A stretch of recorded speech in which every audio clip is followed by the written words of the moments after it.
Teacher Talking Sports, what it does, what do, how we live. And let's continue the series I've been doing where I name who I believe is the best player in each MLB franchise's history. Their all-time GOAT. Previously did these for NBA, NFL, and NHL teams. They're in playlist. You could check them out, as are the MLB teams I have done thus far. Going in alphabetical order, today we land on the Milwaukee Brewers, who actually started as the Seattle Pilots for one season. I've been the Milwaukee Brewers since 1970. The team is still looking for their first World Series win. They did make it in 1982, but lost in 7 games. Now, before I reveal who I believe is the best player in franchise history, I've been revisiting the MLB Mount Rushmores I did about 3 years ago, where I named who I believe are the 4 best players in each franchise's history. So, just revisiting them, see if I would make any changes. I kept the Brewers the same, alphabetical order by last name. We have Ryan Braun.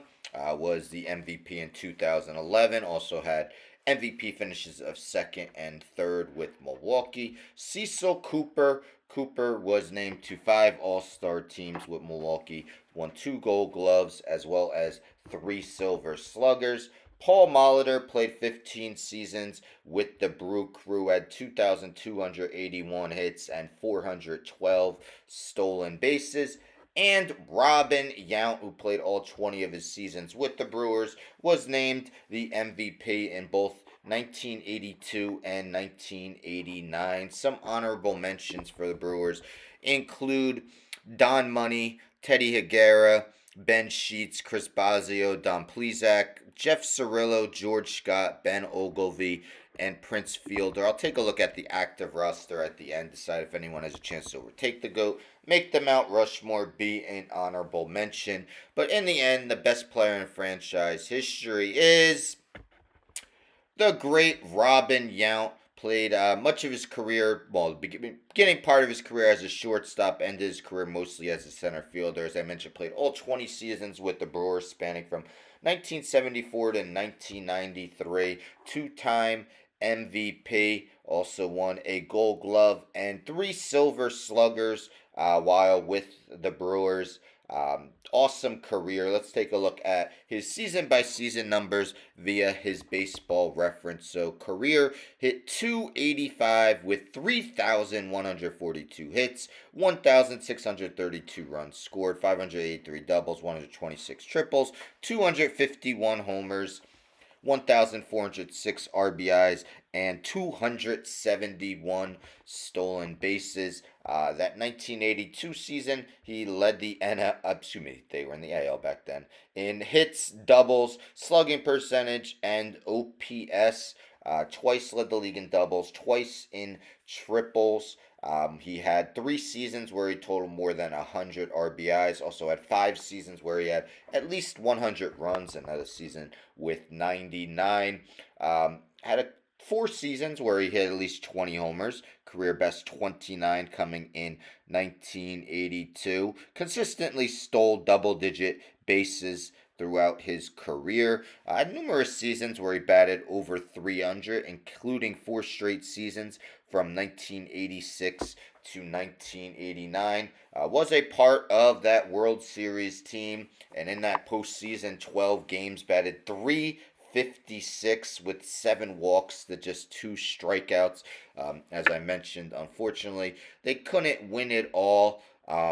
But still was an incredible postseason.